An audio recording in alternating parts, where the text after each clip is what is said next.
आइए आंखों को बंद करके एक प्रार्थना के साथ इस आराधना की शुरुआत करें। प्रभु यीशु, आपके पवित्र चरणों में आते हैं। ये समय जो आपने दिया है इसके लिए धन्यवाद। प्रभु, ये आपका दिन है, रविवार आपके दिन है। प्रभु, आपने सारे सृष्टि को बनाया और 7वें दिन आपने विश्राम किया प्रभु। और आपने कहा इस दिन तुम मेरी स्मरण किया करो, और वही आपकी स्मरण करने आपके पवित्र चरणों में हम आए हैं। प्रभु, आगे का समय आपके पवित्र हाथों में देते हैं। आप हमारी अगुवाई कीजिए प्रभु, आप हमारी अगुवाई कीजिए। यीशु के नाम से मांगते हैं, सुन और ग्रहण कर।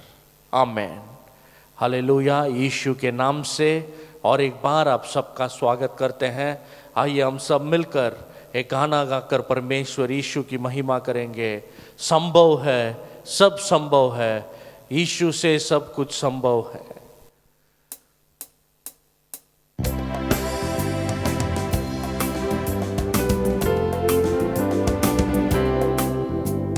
संभव है, सब संभव है, यीशु से सब कुछ संभव है। असंभव तुझसे असंभव, असंभव कुछ भी नहीं। संभव है, सब संभव है, यीशु से सब कुछ संभव है। असंभव तुझसे असंभव, असंभव कुछ भी नहीं। सागर पर तू है चला, आंधी को तूने डांटा। सागर पर तू है चला, आंधी को तूने डांटा। शैतान पर पाया विजय, सर्वशक्तिमान तू। शैतान पर पाया विजय, सर्वशक्तिमान तू। संभव है, सब संभव है, यीशु से सब कुछ संभव है। असंभव तुझसे असंभव, असंभव कुछ भी नहीं। फिर से संभव है, सब संभव है, यीशु से सब कुछ संभव है। असंभव तुझसे असंभव, असंभव कुछ भी नहीं। लाल समुद्र ने तुझे देखकर दूर हो गया। लाल समुद्र तुझे देखकर दूर हो गया। यरदन नदी भी तुझे देखकर पीछे हटा। यरदन नदी भी तुझे देखकर पीछे हटा। संभव है, सब संभव है, यीशु से सब कुछ संभव है। असंभव तुझसे असंभव, असंभव कुछ भी नहीं। संभव है, सब संभव है, यीशु से सब कुछ संभव है। असंभव तुझसे असंभव कुछ भी नहीं। मर के जीवित हुआ, मृत्यु पर जीवित हुआ। मर के जीवित हुआ, मृत्यु पर जीवित हुआ। फिर से आएगा तू, रूपांतर देगा हमें। फिर से आएगा तू, रूपांतर देगा हमें। संभव है, सब संभव है, यीशु से सब कुछ संभव है। असंभव तुझसे असंभव, असंभव कुछ भी नहीं। संभव है, सब संभव है, यीशु से सब कुछ संभव है। असंभव तुझसे असंभव, असंभव कुछ भी नहीं। हालेलुया। सब संभव है। आज जो यीशु की हम आराधना कर रहे हैं, उसके हाथों से ऐसा कुछ नहीं जो नहीं कर सकता। उसके हाथ शक्तिमान हाथ है, सर्वशक्तिमान हाथ है, सब कुछ वो कर सकता है। आपके लिए, मेरे लिए जो भी जरूरत है उसे पूरा कर सकता है। उस पर अगर विश्वास करेंगे, अगर उस पर विश्वास करेंगे, उसके नाम पर जितनों ने विश्वास किया उन्हें उसने परमेश्वर के पुत्र बनाया करके परमेश्वर के वचन में लिखा है। आज भी इस आवाज को सुनने वाले हम सब अगर यीशु पर विश्वास करेंगे, वो हमारे लिए सब कुछ करेगा, सब कुछ करेगा, सब कुछ करेगा। आइए अभी हमारे आंखों को बंद करके एक छोटी सी प्रार्थना करके हम परमेश्वर के वचन से पढ़ेंगे। प्रभु यीशु, आपके वचन से हमें सिखाओ। प्रभु, हम आपकी आवाज सुनने को इस जगह पर आए हैं। प्रभु, हमारा दिल प्रभु आज आपके तरफ लगा है। प्रभु, हमारा पूरा मन हम आपके तरफ फिराते हैं। हमारे दिलों से बात करो, हमारे दिलों से बात करो प्रभु, हमारे दिलों से बात करो। यीशु, इस प्रभु समय को आपके पवित्र हाथों में देते हैं। आप बात करिए, यीशु के नाम से मांगते हैं, सुन और ग्रहण कर। आमीन। Hallelujah, hallelujah. आज भी यीशु मसीह के नाम से आपका स्वागत हम करते हैं। ये रविवार की आराधना को आप हर हफ्ते देख रहे होंगे। इसमें हम यीशु मसीह की महिमा करते हैं। यीशु मसीह ने जो किया, जो आज भी वो कर रहा है, उसके बारे में हम बताते हैं ताकि उसको महिमा मिले। आइए आज हम एक वचन को पढ़ेंगे, एक वचन को पढ़ेंगे। गलतियों का पुस्तक उसका 4 अध्याय 4 वचन। गलातियों का पुस्तक उसका 4 अध्याय 4 वचन। उस वचन को हम पढ़ेंगे। परंतु जब समय पूरा हुआ तो परमेश्वर ने अपने पुत्र को भेजा। इस वचन के पहले भाग को आप गौर कीजिए। जब समय पूरा हुआ तो परमेश्वर ने अपने पुत्र को भेजा। और एक वचन परमेश्वर के समय के बारे में कहता है। रोमियो का पुस्तक उसका 5वां अध्याय 6वें वचन के पहले भाग को हम पढ़ेंगे। रोमियो का पुस्तक उसका 5वां अध्याय 6वें वचन को हम पढ़ेंगे तो वहां पर भी वही लिखा है। यहां पर देखो ऐसा लिखा है, तो मसीह ठीक समय पर भक्तहीनों के लिए मरा। पहले वचन पर हमने देखा सही समय पर यीशु इस दुनिया में आया। जब समय आया तब यीशु इस दुनिया में आया।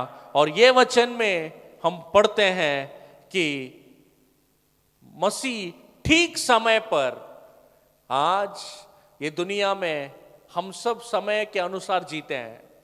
सुबह उठने के बाद नाश्ता करते हैं, रात को 9 बज गया सोने जाते हैं। ये हमारा मनुष्य का समय है, मनुष्य का समय है। मनुष्य का समय 24 घंटे का रहता है। कोई कोई जब बोलता है, विशेष करके भारत में कोई बोलता है 10 बजे आ जाओ, उसका सही मतलब है तुम 10 बजे घर से निकलो, क्योंकि 11 बजे तक वहां पर कोई आने वाला नहीं है। ये सब मनुष्य का समय है। कोई कोई सही समय पर पहुंच जाता है। 10 बजे बोले तो 10 बजे ठीक उस समय पर कोई लोग पहुंच जाते हैं। हमारा सब एक समय के अनुसार होता है। लेकिन परमेश्वर की बारे में आप देखेंगे तो उसका एक समय है। वो समय हमारा समय जैसा नहीं है। उसका समय हमेशा उसके लिए सही रहता है।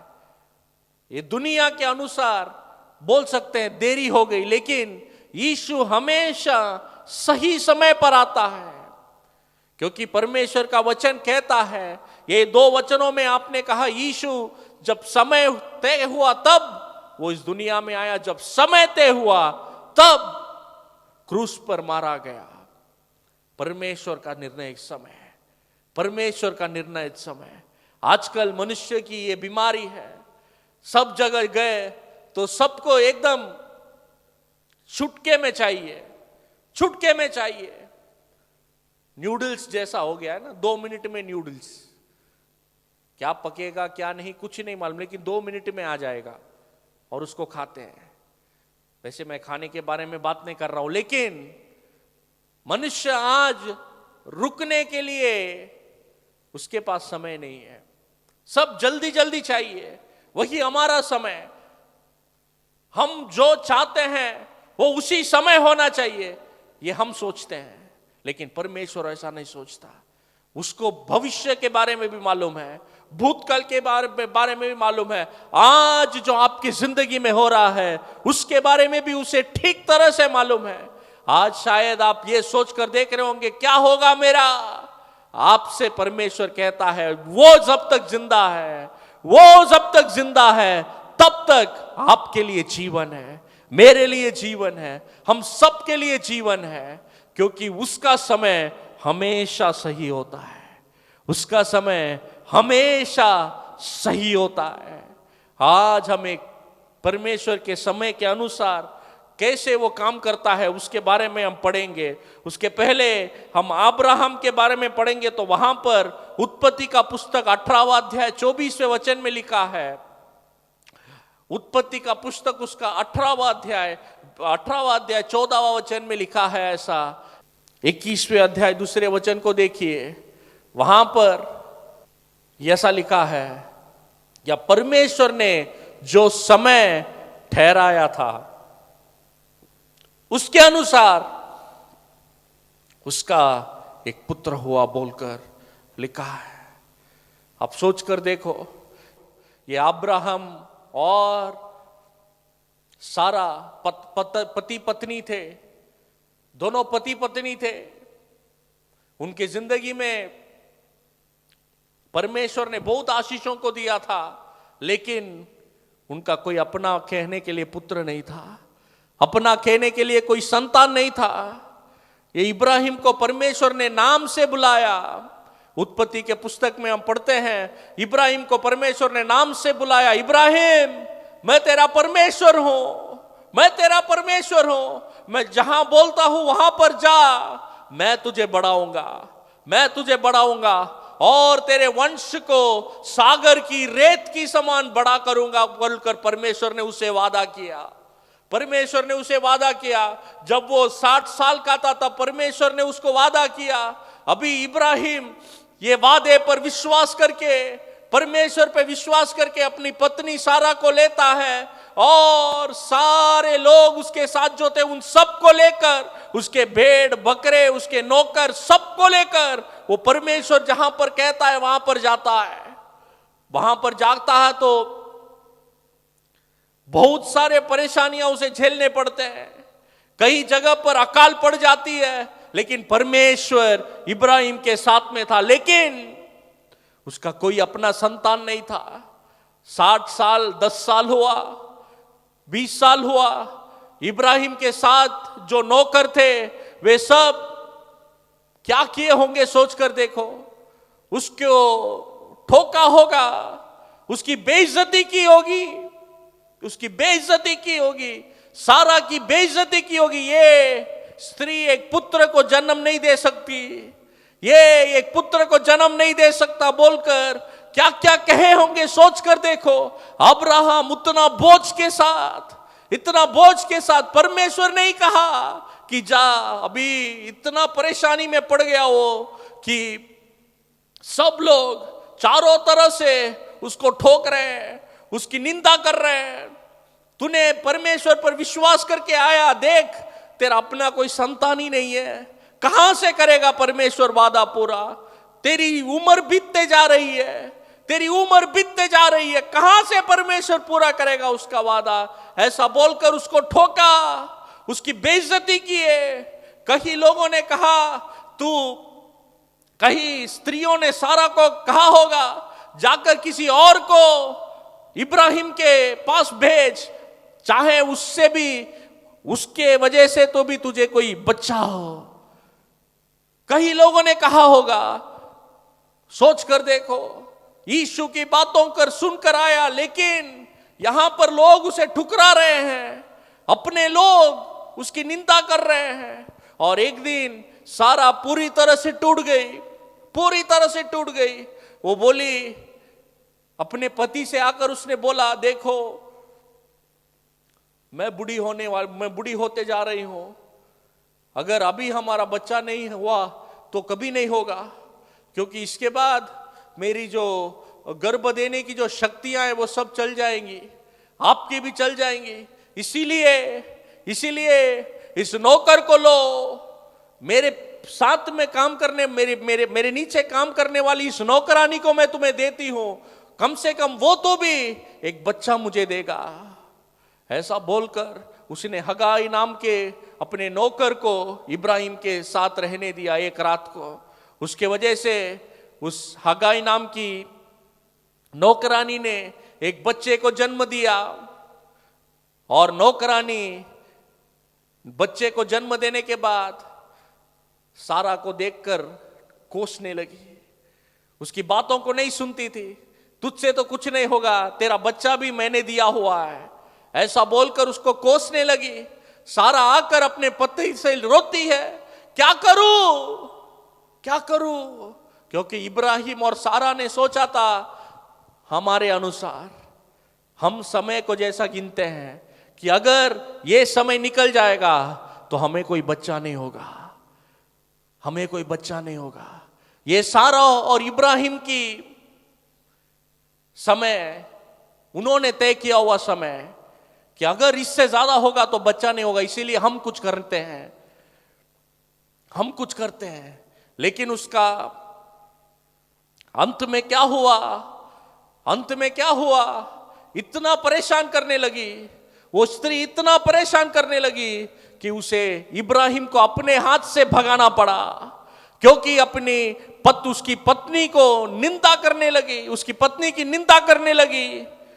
इब्राहिम को देखकर वो एक अच्छी तरह से वो जी नहीं सकी, इसीलिए उसे अपने हाथों से उस नौकरानी को भेजना पड़ा। लेकिन उसके साथ कहानी खत्म नहीं हुआ। परमेश्वर का वचन कहता है, जब इब्राहिम 100 साल का हो गया, 100 साल का हो गया, अभी बच्चा पैदा करने का कोई संभव नहीं है, कोई चांस ही नहीं है, बोलते हैं संभव यानी चांस ही नहीं है, क्योंकि समय पूरा हो गया। लेकिन अभी परमेश्वर का सही समय आया, परमेश्वर का सही समय आया। जब ये हगाई ने एक बच्चे को जन्म दिया, तब इब्राहिम 100 साल का नहीं था, कोई 80 साल का हुआ होगा, 60-70 साल का हुआ होगा। उस समय वो परमेश्वर के पास जाता है, ईसाक के अपने बच्चे के जन्म देने के पहले,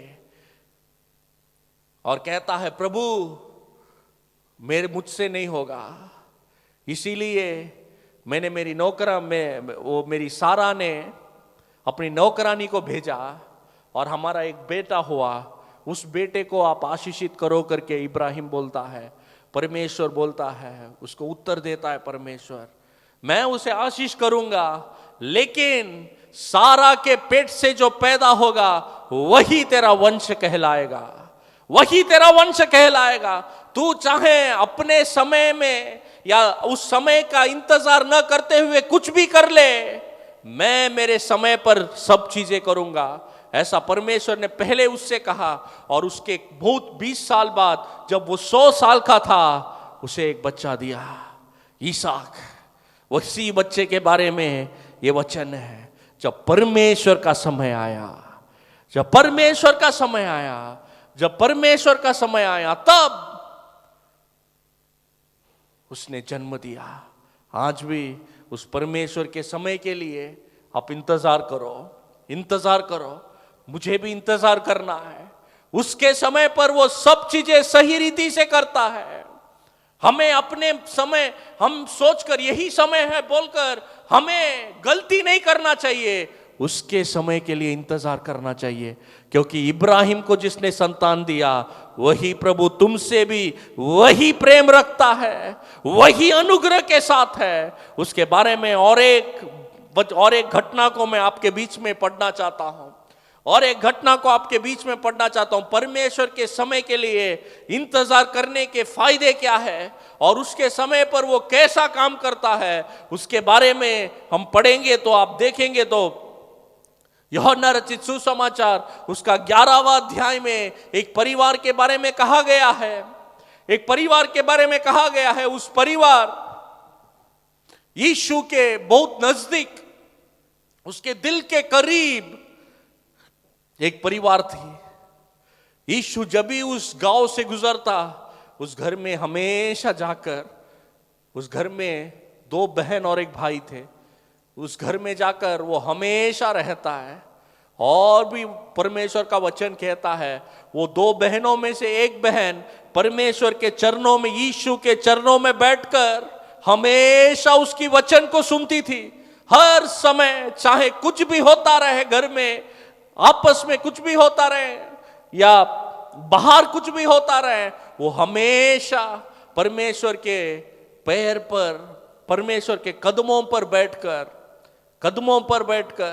वो परमेश्वर के वचन को सुनती थी। और दूसरी बहन थी जिसने, यीशु जब एक बार उसके घर में थे तब उसने बहुत मूल्यवान तेल लाया, और तेल अक्सर हम लोगों के सर में रखते हैं।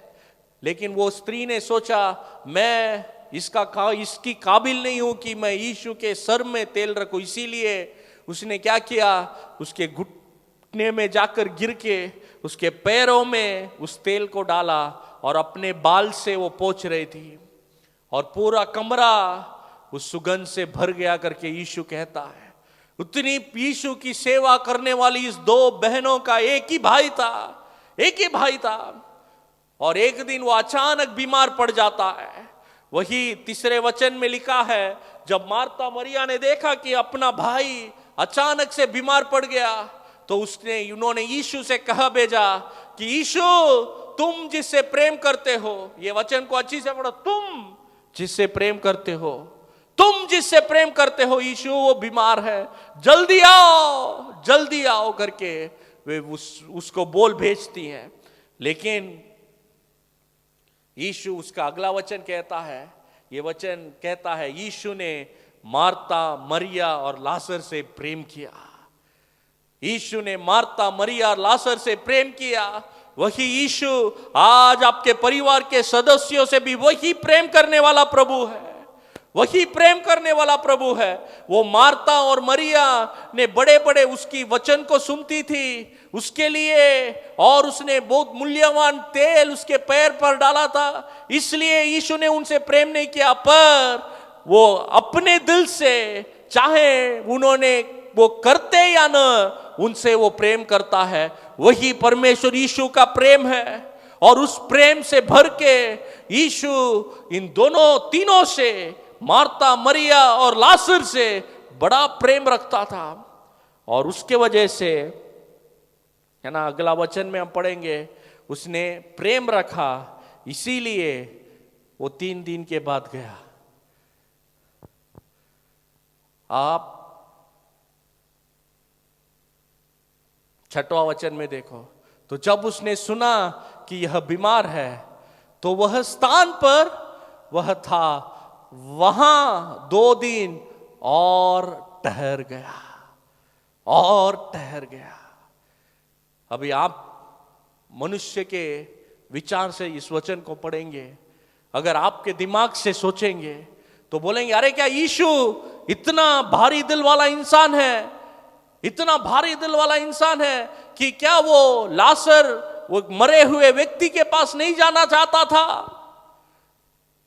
अपने दोस्त जिससे प्रेम करता है उसके पास जाने से क्यों देरी की यीशु ने?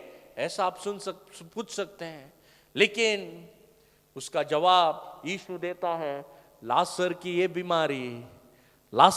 बीमारी मृत्यु के लिए नहीं, मेरी नाम की महिमा के लिए है।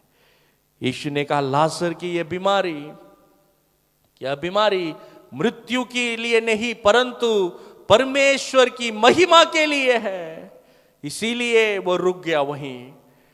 अगर आप देखेंगे तो मनुष्य का समय के अनुसार अगर यीशु जीता तो जैसे वो संदेश सुनता तुरंत लाजर के पास दौड़ कर जाता, लेकिन यीशु ने वैसा नहीं किया। वो रुका क्योंकि वो परमेश्वर की घड़ी के अनुसार चलता था, परमेश्वर के घड़ी के अनुसार चलता था। और परमेश्वर के घड़ी में अभी तक और समय बचा था लाजर के लिए घर जाने के लिए। और ये समय के दौरान क्या हुआ, क्या हुआ अब देखेंगे तो हैरान हो जाएंगे। अचानक 2 दिन बीत जाते हैं और यीशु कहता है अपने शिष्यों से, चलो हम लाजर के पास जाएंगे, वो सो रहा है, उसे उठाएंगे बोलकर यीशु कहता है। सो रहा है बोलकर यीशु का मतलब था वो मर गया, उसे उठाएंगे बोलकर यीशु कहता है। और उसके चेले कहते हैं, प्रभु आप नहीं जा सकते, क्योंकि ये लोग जो आपके इर्द गिर्द है उन्होंने सभी जगह सभी गांवों में आपको मारने के लिए लोगों को रखा है, आपको मारने के लिए लोगों को रखा है। यीशु जब समय आ गया तब उसने कुछ भी नहीं सोचा, कुछ भी नहीं सोचा। उसके शिष्य कहते हैं, प्रभु आपको मारने के लिए उन्होंने लोगों को रखा है और आप कहते हैं अभी जाएंगे, आप कहते हैं अभी जाएंगे, आपको मारने के लिए उन्होंने लोगों को रखा है हर गांव में, कैसे जाएंगे आप? यीशु ने कहा हम रात को जाएंगे। तो उनके शिष्य उत्तर देता है, उनके शिष्यों में से एक उत्तर देता है, चलो हम भी जाते हैं यीशु के साथ मरने के लिए, क्योंकि उन्हें मालूम था कि हर गांव में यीशु को मारने के लिए उन्होंने लोगों को रखा था। लेकिन उसके बावजूद परमेश्वर का समय जब आया तब यीशु उठकर अपनी जिंदगी के बारे में भी चिंता न करते हुए, हमें क्या होगा, मेरे शिष्यों को क्या होगा, उसके बारे में चिंता न करते हुए उस लाजर और उस 2 बहनों से उसने जो प्रेम किया दिल से, उसके वजह से सीधा उनके घर की ओर चल पड़ता है। वही यीशु का प्रेम है। चाहे कोई भी आड़े आए, चाहे कोई भी शैतान आड़े आए, वो नहीं रुकेगा, आपके पास जरूर आएगा, क्योंकि उसके दिल से वो तुम्हें चाहता है और इस दुनिया की कोई शक्ति उसे आपके पास आने से नहीं रोक सकती। और यीशु उस गांव के ओर जाता है और जाते समय उसको एक संदेश मिलती है कि यीशु लाजर मर गया और उसे गाड़ भी दिया, मर गया और उसे गाड़ भी दिया। अभी कुछ बचा नहीं है, सब खत्म। मनुष्य की रीति से देखेंगे तो यीशु देर की कर दिया, सब खत्म हो गया, उस लाजर की जिंदगी खत्म हो गई। लेकिन परमेश्वर की आंखों से देखो, एक चमत्कार होने वाला है। अभी समय बर्बाद नहीं हुआ, अभी सही समय है। और यीशु उस गांव के पास जाता है और जब दोनों बहनें सुनती है, एक बहन यीशु के पास आकर उसके पैरों पर पड़कर रोती है, प्रभु यीशु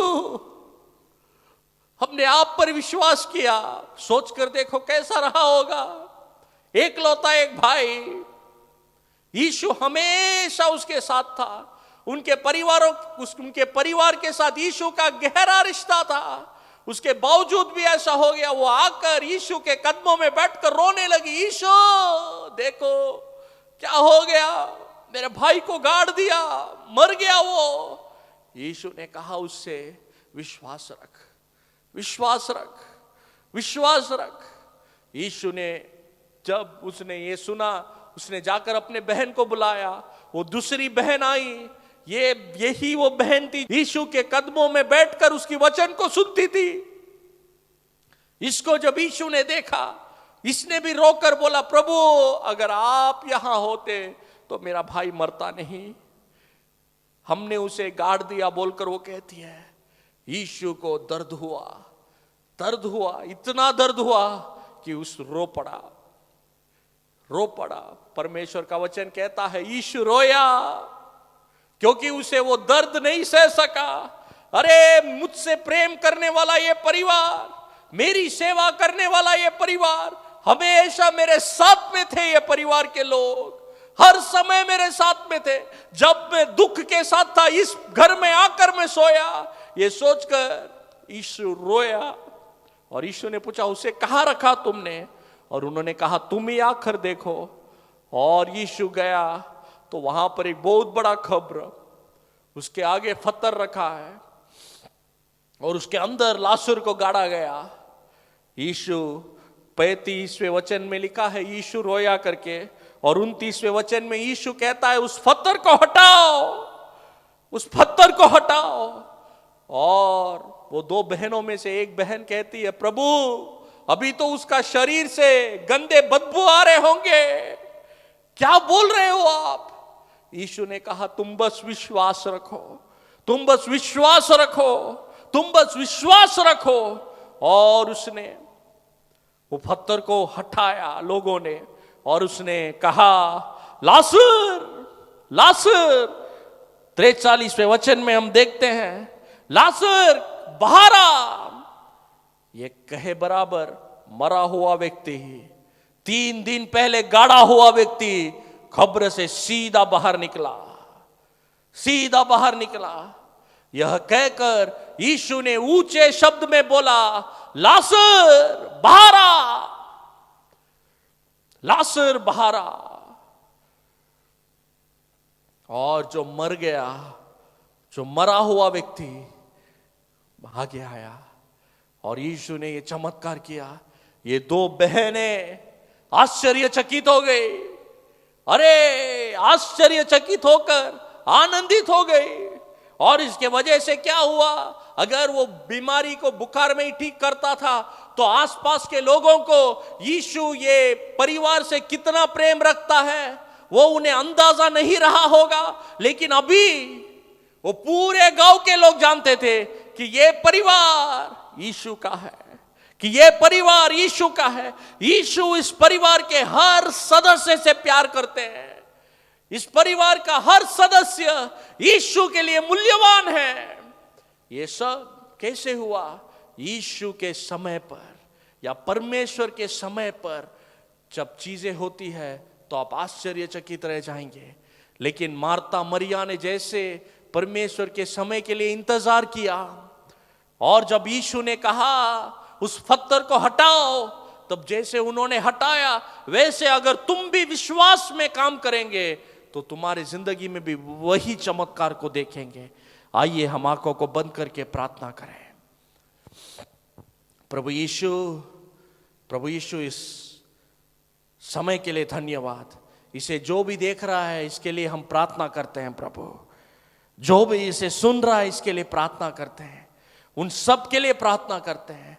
प्रभु आपके समय जो सही समय है उसके लिए वे सब इंतजार करें। और आपके समय में जैसे इब्राहिम ने चमत्कार पाया, जैसे मार्ता मरिया ने चमत्कार पाया, वैसे ये इनमें से हर एक व्यक्ति चमत्कार पाए। और आपके समय आने तक आपके पंखों के नीचे आप पर पूरे दिल से, चाहे कुछ भी हो जाए, पूरे दिल से आप पर विश्वास करें, आप पर विश्वास करें, आप पर विश्वास करें। धन्यवाद यीशु। सारी आदर गौरव महिमा आपको देते हैं। यीशु के नाम से मांगते हैं, सुन और ग्रहण कर। आमीन। धन्यवाद। परमेश्वर आपको आशीष दे।